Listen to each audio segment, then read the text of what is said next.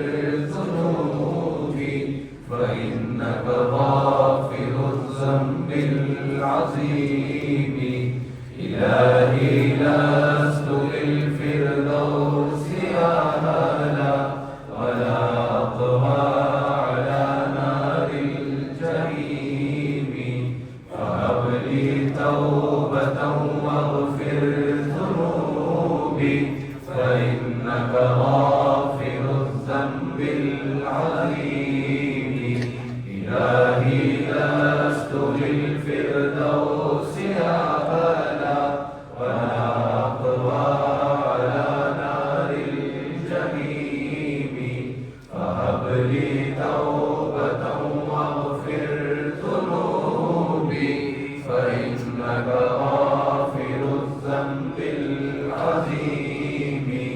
إلهي لست للفردوس أهلا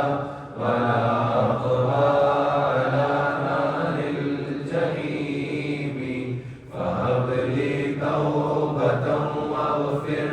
ذنوبي فإنك غافر الذنب العظيم إلهي لست للفردوس أهلا ولا أقوى على نار الجحيم فهب لي توبة واغفر ذنوبي فإنك غافر الذنب العظيم اللهم صل وسلم وبارك على محمد صلی اللہ علیہ وسلم ابھی انشاءاللہ العزیز دعائے عاشورہ کی تلاوت کی جائے گی اور اس کے بعد انشاءاللہ آج کی اس بابرکت دن کے وسیلے سے اجتماعی دعا ہوگی آپ تمامی احباب پوری دلجوئی کے ساتھ دعا میں بھی اور اس دعائے عاشورہ میں خاموشی سے اس کو سماعت کریں کیونکہ پہلی بات تو حکم یہ ہے کہ دعائے عاشورہ پڑھی جائے اگر کسی کو پڑھنا نہیں آتا تو جو پڑھتا ہو اسے بغور سن لیا جائے فضیلت یہ ہے کہ امام زین العابدین رضی اللہ تعالیٰ عنہ سے روایت ہے غالباً امام آجوری نے اس کو اپنی کتاب میں بھی درج کیا ہے تو ایک بڑی مستند روایت ہے بعض لوگ یہ کہتے ہیں کہ جس کو اللہ تبارک و تعالیٰ اگر اسی سال موت دینا چاہے تو اسے یہ توفیق نہیں ہوتی کہ وہ یہ دعا پڑھے لیکن اس دعا کے اندر زندگی کا بیمہ یعنی اللہ تبارک و تعالیٰ اسے سال بھر تقریباً برے حادثات سے دعائے عاشورہ کے بدلے محفوظ فرماتا ہے تو بڑی مختصر دعا ہے زیادہ ٹائم نہیں لگتا انشاءاللہ العزیز اس دعا کو آپ بغور سماعت کریں بسم اللہ الرحمن الرحیم یا قابل توبة آدم یوم عاشورا یا خارج کرب ذی النور یوم عاشورا یا جامع شمل یعقوب یوم عاشورا یا سامع دعوة موسى وهارون يوم عاشورا يا مغيث إبراهيم من النار يوم عاشورا يا رافع إدريس إلى السماء يوم عاشورا يا مجيب دعوة صالح في الناقة يوم عاشورا يا ناصر سيدنا محمد صلى الله تعالى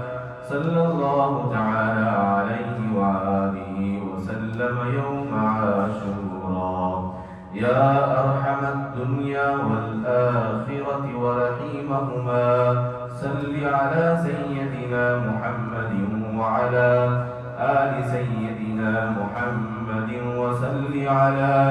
جميع الأنبياء والمرسلين واقض حاجاتنا في الدنيا والآخرة وأطل عمرنا في طاعتك ومحبتك ورضاك وأحينا حياة طيبة وتوفنا على الإيمان والإسلام برحمتك يا أرحم الراحمين اللهم بعز الحسن وأخيه وأمه وأبيه وجده وبنيه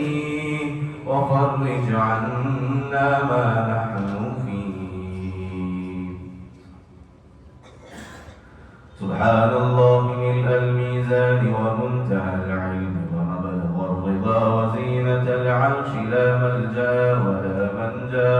من الله إلا إليه سبحان الله عدد الشفع والوتر وعدد كلمات الله التامات كلها نسألك السلامة برحمتك يا أرحم الراحمين وهو حسبنا ونعم الوكيل نعم المولى ونعم النصير ولا حول ولا قوة إلا بالله العلي العظيم وصلى الله تعالى على سيدنا محمد وعلى آله وأصحابه وعلى آله وصحبه وعلى المؤمنين والمؤمنات والمسلمين والمسلمات عدد ذرات الوجود وعدد معلومات الله والحمد لله رب العالمين سبحان الله ملء الميزان ومنتهى العلم ومبلغ الرضا وزينة العرش ولا ملجأ ولا منجا من الله إلا إليه سبحان الله عدد الشفع والوتر وعدد كلمات الله التامات كلها نسألك السلامة برحمتك يا أرحم الراحمين وهو حسبنا ونعم الوكيل نعم المولى ونعم النصير ولا حول ولا قوة إلا بالله العلي العظيم وصلى الله تعالى على سيدنا محمد وعلى آله وصحبه وعلى المؤمنين والمؤمنات والمسلمين والمسلمات عدد ذرات الوجود وعدد معلومات الله والحمد لله رب العالمين سبحان الله ملء الميزان ومنتهى العلم ومبلغ الرضا وزنة العرش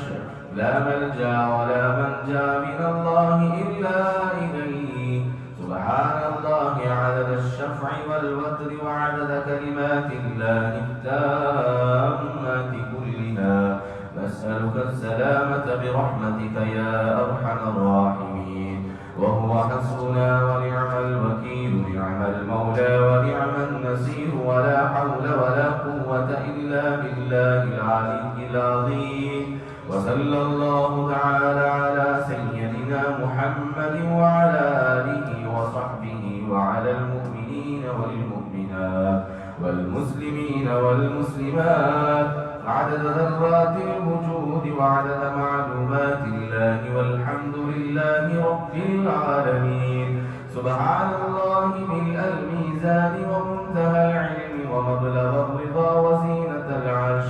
وزنة العرش لا ملجأ ولا منجا من الله إلا إليه سبحان الله عدد الشفع والوتر وعدد كلمات الله التامات كلها نسألك السلامة برحمتك يا أرحم الراحمين وهو حسبنا ونعم الوكيل نعم المولى ونعم النصير ولا حول ولا قوة إلا بالله العلي العظيم وصلى الله تعالى على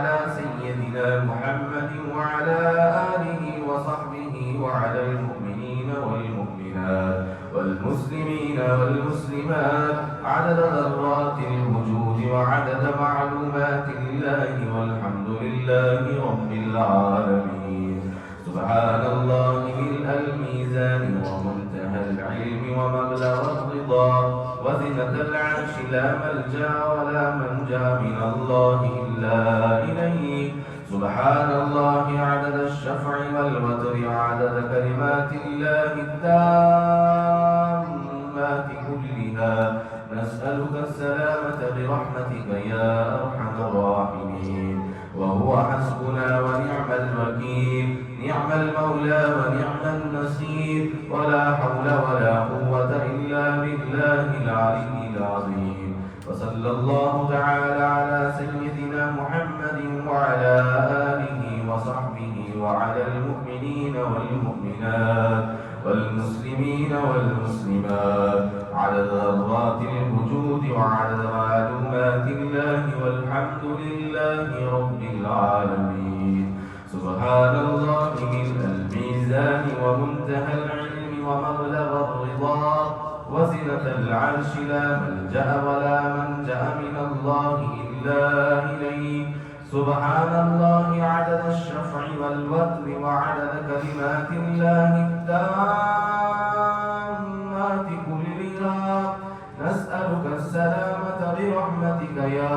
أرحم الراحمين. وهو حسبنا ونعم الوكيل. نعم المولى ونعم النصير. ولا حول ولا قوة إلا بالله العلي العظيم. وصلى الله تعالى على سيدنا محمد وعلى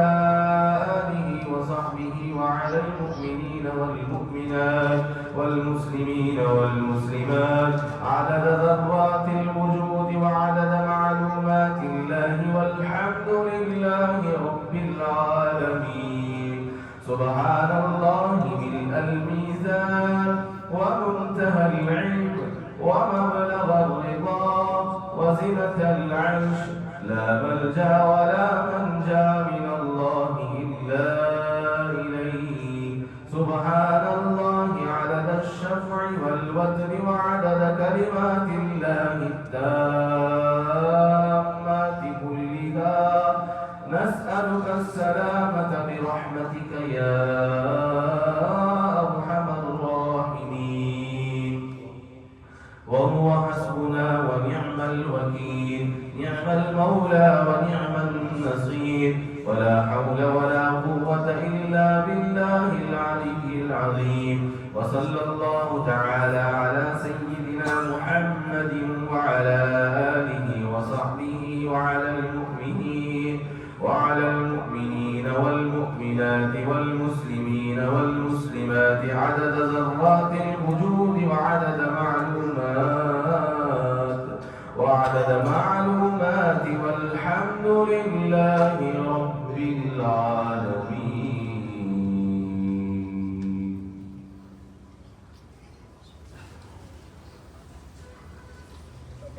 سبحان اللہ.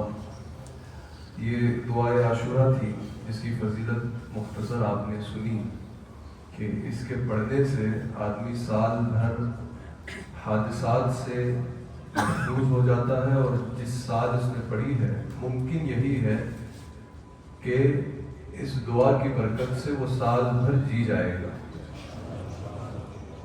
اور آج کا دن بڑا ہی بابرکت دن ہے جسے عاشورہ کا دن کہا جاتا ہے.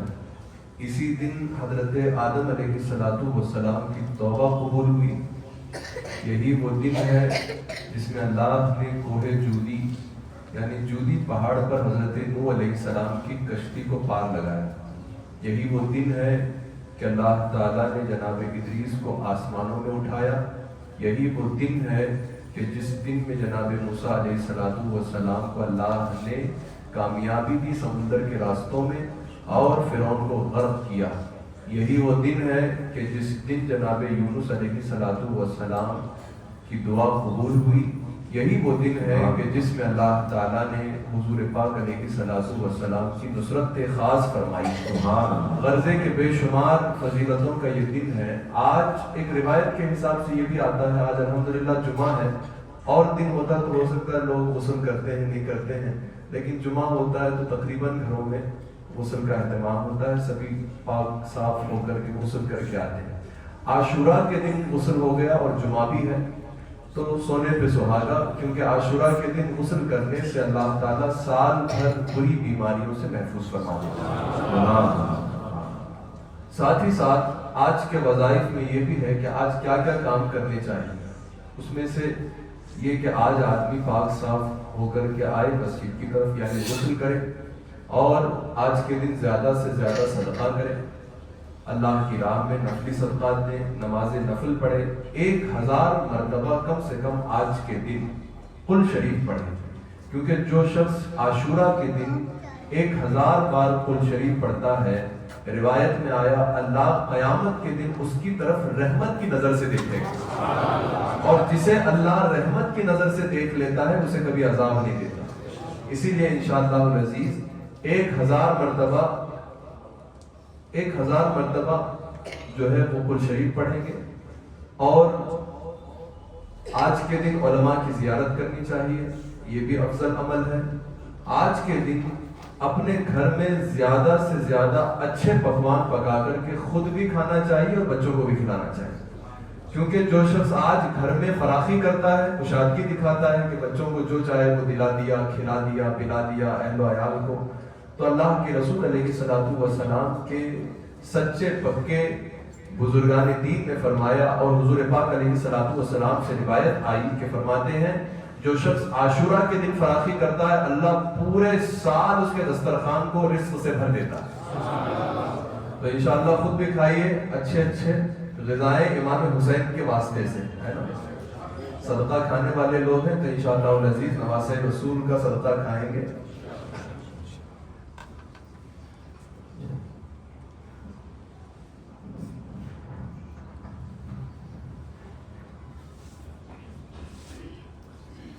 تو انشاءاللہ العزیز آج کے اعمال میں جو باتیں سنی وہ کریں گے، نفلی صدقہ دیں، یتیم کے سر پر ہاتھ پھیریں، اور علماء اکرام کی زیارت کریں، گھر میں فراخی کریں، بچوں کو جو چاہیے وہ دلائیں، کھلائیں، پلائیں، اور یہ سوچ کر کے کہ یہ سب صدقہ آل رسول کا ہے، یہ سب صدقہ امام حسین بن علی رضی اللہ تعالیٰ۔ آئیے جامع دعا اجتماعی طور پر اللہ کے حضور آج کی اس بابرکت دن کے صدقے جس میں اس نے بڑی بڑی رحمتیں اتاری ہیں، ہم سب مل کر دعا کر لیتے ہیں۔ اللهم صل على سيدنا ومولانا محمد طب القلوب ودوائها وعافية الأبدان وشفائها ونور الأبصار وضيائها،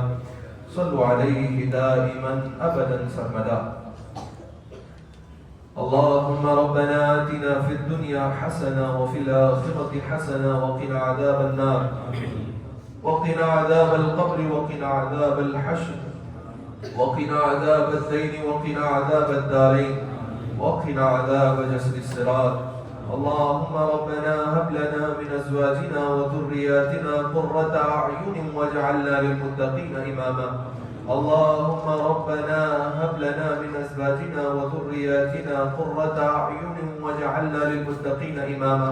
رب يسر ولا تعسر وتمم بالخير۔ یا الہی رحم فرما مصطفیٰ کے واسطے، یا رسول اللہ کرم کیجئے خدا کے واسطے، مشکلیں حل کر شہ مشکل کشا کے واسطے، کربلائیں رد شہید کربلا کے واسطے، کربلائیں رد شہید کربلا کے واسطے، کربلائیں رد شہید کربلا کے واسطے، یا شہید کربلا، یا دافع کرب و بلا، گل رخا شہزاد گلگم قبا امداد کن، یا شفیع المذنبین، یا رحمتا للعالمین، یا امان الخائفین، یا ملتجا امداد کن، یا سر من لا سر لہ، یا کنز من لا کنز لہ، یا حرز من لا حرز لہ، یا مرتجا امداد کن، یا شہید کربلا، یا دافع کرب و بلا، گل رخا شہزاد گلگم قبا امداد کن۔ پروردگارہ مالک بادشاہ، خلاق کائنات، مالک ارض و سما، رحم فرمانے والے، عطا فرمانے والے، رافت والے، جود و سخا والے، حنان و منان، دیان و غفار، محسی و معید، محی و ممید، حی و قیوم رب، تیری پاکیزہ عالی شان مکرم معظم محتشم ذی حشم ذی وجاہت بارگاہ سے تیرے گنہگار بندوں نے تیری توفیق کے ذریعے پروردگار اس بابرکت دن میں تیرے گھر میں روزے کی حالت میں پروردگار عالم تیری بارگاہ میں دعاؤں کے لیے دامن پسارے ہوئے ہیں۔ کریمہ جمعہ کی اس بابرکت گھڑیوں میں، عاشورہ کے اس بابرکت دن کے وسیلے سے واسطہ پنجتن پاک کا، واسطہ شہدائے کرب و بلا کا، واسطہ شہید ظلم و جفا کا، واسطہ سید الشہداء کا، نواسہ رسول کا، جگر گوشہ بطول کا، حسین ابن علی کا، پروردگار عالم ہماری اس حاضری کو کی بارگاہ میں قبول فرما۔ مالکہ ہم سب کے گنہگار دامن پہ پروردگار عالم گناہوں کی گٹھڑیاں ہیں، کانوں پہ پروردگار سیاہیوں کا بوجھ ہے، ہم انتہائی سیاہکار ہیں، بدکار ہیں، گنہگار ہیں، خطا اور عذاب کے سزاوار ہیں پروردگار عالم، لیکن تیری رحمت سے امید لگائے عاشورہ کے دن دامن پسارے، واسطہ اہل بیت کا دے کر تجھ سے مانگتے ہیں مالک و مولا ہمارے صغیرہ کبیرہ گناہوں کو معاف فرما دے، جو جانے انجانے میں ہوئی ان خطاؤں کو درگزر فرما دے، پروردگار ہماری کبیرہ خطاؤں کو معاف فرما دے، جو ہم سے بھولے سے ہوئے اسے معاف فرما دے، جو جانے میں ہوئی اسے معاف فرما دے، جو تنہائی میں ہوئی اسے معاف فرما دے، جو محفل میں ہوئی اسے معاف فرما دے، جو سمجھ کے ہوئی اسے معاف فرما دے، جو ناسمجھی میں ہوئی اسے معاف فرما دے، ہمارے والدین کی خطاؤں کو بخش دے، پروردگار عالم انہوں نے ہمارے بچپن میں ہماری تربیت کی ہے، جب ہم چلنا نہیں جانتے تھے انہیں ہاتھ پکڑ کے چلانا سکھایا ہے، جب ہم بولنا نہیں جانتے تھے پھر بھی وہ ہم سے محبت کیا کرتے تھے، کریمہ ان کی اس محبت کا انہیں دنیا و آخرت میں بہترین اجر عطا فرما، ہمارے والدین کی پروردگار عالم عمر و حیات میں برکتی عطا فرما، ان کی زندگیوں میں خوشیاں اور شادمانیاں عطا فرما، ان پر پیش آنے والی ہر پریشانی سے حفاظت عطا فرما، دفع کو دور پروردگار بلا کو دفع فرما، اپنے حبیب کے صدقے پروردگار عالم پوری امت مسلمہ کا بھلا فرما دے، اے پروردگار خلاق کائنات کرم فرمانے والے، آج کے اس دور کے اندر پروردگار عالم جہاں ہر طرف ظلم و زیادتی کا دور دورہ ہے، فحاشیوں کا دور دورہ ہے، عیاشیوں کا دور دورہ ہے، پروردگار عالم بے حیائی کا رواج ہے، بے حیائی کا دور دورہ ہے، بے پردگی ہے، کریمہ اپنے فضل و کرم سے ہم سب کے دامن کو حیا کی توفیق عطا فرما، ہمیں بے حیائی سے حفاظت عطا فرما، ہم سب کے گھروں کی خواتین کو دوشیزاؤں کو عزت و پردے اور عفت معابی کی دولت عطا فرما، بے حیائی سے بے پردگی سے حفاظت عطا فرما، کنیزان فاطمہ بننے کی توفیق عطا فرما، اے مالک و مولا ہم سب کے گناہوں کے بوجھ اتنے زیادہ ہیں کہ اس کے ساتھ ہم قبر میں نہیں آ سکتے، آ جائیں تو ہمارے لیے نجات ممکن نہیں ہے، ظاہری طور پر ہمارے عمل ہمارے خسارے کے ذمہ دار ہیں، پروردگار عالم اپنے فضل و کرم کی چادر میں ہمیں جگہ عنایت عطا فرما دے، ہماری قبر کو آسان فرما دے، پروردگار وہ قبر کے جس کے اندر ہم تنہا ہوں گے، چھوٹی سی کوٹھری ہوگی، کوئی پکارے تو سننے والا نہ ہوگا، آواز دے تو کوئی آنے والا نہ ہوگا، پروردگار عالم ہم ہوں گے، ہماری تنہائی ہوگی، ہم ہوں گے، وہ قبر کا اندھیرا ہوگا، ہم ہوں گے پروردگار گناہ کے سبب عذابات ہو رہے ہوں گے، اے مولا تیری رحمت کو دنیا کی اس دھرتی پر رہتے ہوئے پکار کر عاشورہ کے وسیلے سے امام حسین کی استقامت کا واسطہ دے کر مانگتے ہیں، مولا قبر کی تنہائیوں میں تیری رحمت کی رفاقت عطا فرما، قبر کی تنہائیوں میں مصطفیٰ کے چہرے نور سے اجالے عطا فرما، قبر کی تنہائیوں سے ہماری حفاظت فرما، قبر کی وحشت سے حفاظت عطا فرما، قبر کے عذابات سے حفاظت عطا فرما، پروردگار توشہ آخرت باندھنے کی توفیق عطا فرما، تیاری آخرت کرنے کی توفیق عطا فرما، سوال نکیرین کے لیے تیاریاں کرنے کی توفیق عطا فرما، حرص و ہوس و طمع و لالچ و کینے کو ہم سب کے سینوں سے خالی فرما، پروردگار عالم ہم سب کے سینوں میں عشق مصطفیٰ عطا فرما، محبت اہل بیت عطا فرما، محبت صحابہ عطا فرما، تعظیم آل رسول عطا فرما، پروردگار عالم ہم سب کی زبانوں پر سچائی کا نور عطا فرما، نگاہوں کو پاکیزگی عطا فرما، چہروں پر اطمینان عطا فرما، سینوں کو نور ہدایت سے تعزیز معمور فرما، سنتوں پہ چلنے کا جذبہ عطا فرما، پروردگار عالم ہمیشہ سجدوں میں پیشانی کا، پروردگار عالم پیشانیوں میں سجدوں کا نور عطا فرما، بار بار تیری بارگاہ میں سجدے کرنے کی توفیق عطا فرما،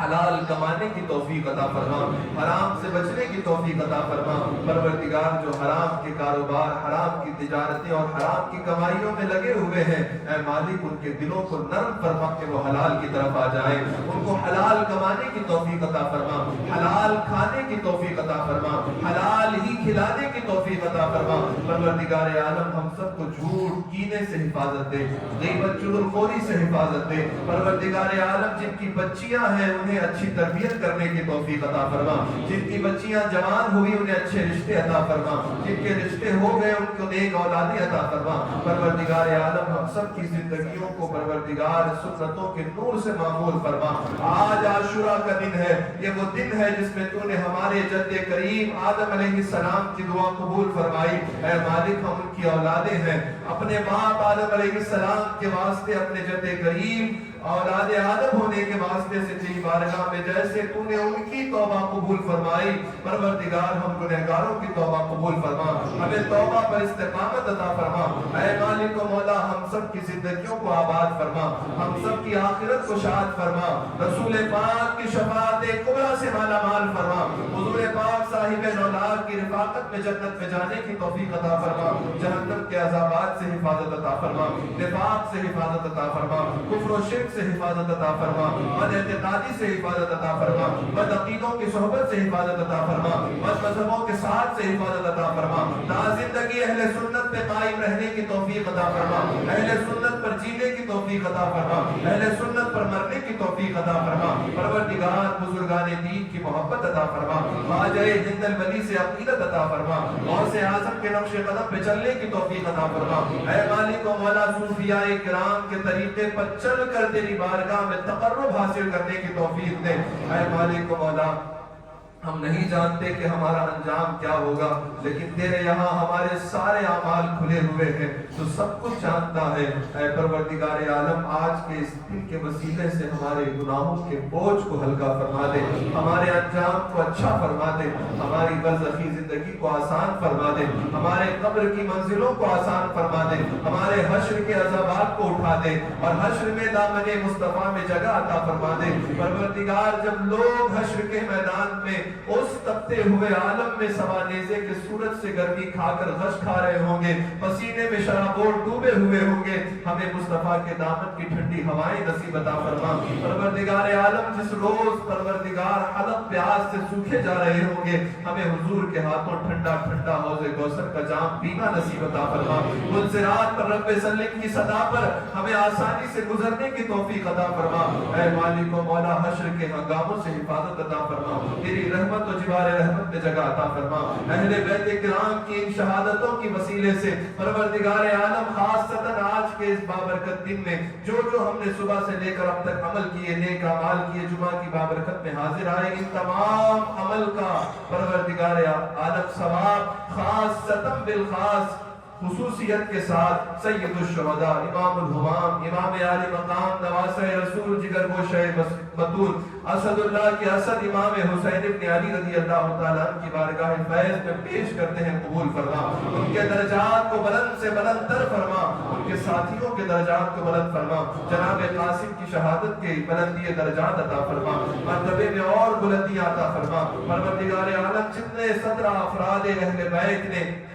تیری بارگاہ میں اپنے جانوں کے نذرانے دیے، کریمہ ان کی درجات میں خوب ترقیاں عطا فرما، ان کے صدقے ہمیں شوق شہادت عطا فرما، ان کے صدقے ہم سب کو جذبہ جرأت عطا فرما، ہمت و حوصلہ عطا فرما، پس ہمتی سے، کم ہمتی سے، بزدلی سے، کاہلی سے، سستی سے، تنگدلی سے، سرگلی سے ہم سب کی حفاظت عطا فرما، تنگ دستی سے حفاظت عطا فرما۔ آج کے اس بابرکت دن کے وسیلے سے ہم سب کے رزق میں کشادگی عطا فرما، مال و منال میں برکت عطا فرما، آل و عیال میں برکت عطا فرما۔ پروردگار جتنے لوگ حاضر ہیں، جس نیت کے ساتھ آئے ہیں، جو تمنا لے کر آئے ہیں، تو سب کے دلوں کے راز اور بھید جانتا جانتا ہے. جو جس تمنا کو لے کر ہاتھ پسارے ہوئے ہیں کریمہ سب کی جائز تمناؤں کو پورا فرما. جو بیمار ہیں شفا عطا فرما. پروردگار عالم سبینہ بیگم بیمار ہیں انہیں شفا عطا فرما. پروردگار جناب عباس صاحب بیمار ہیں ان کو شفا عطا فرما. اے پروردگار عالم ایک بچہ بیمار ہے اس کا آپریشن ہونے والا ہے اس کو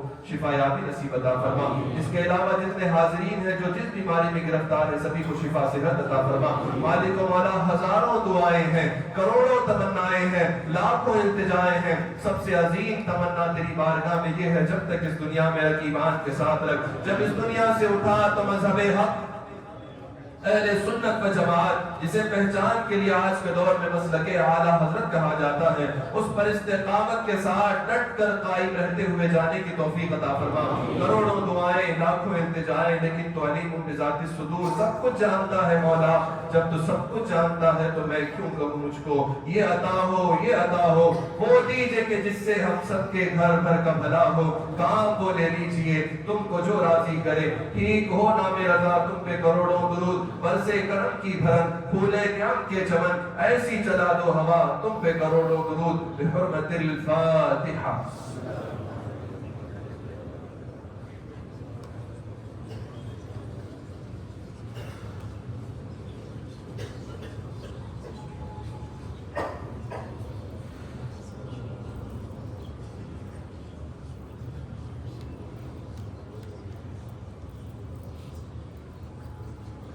إن الله وملائكته يصلون على النبي يا أيها الذين آمنوا صلوا عليه وسلموا تسليما.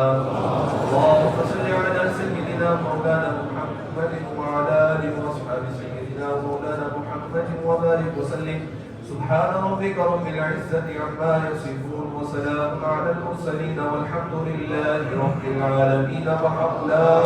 إله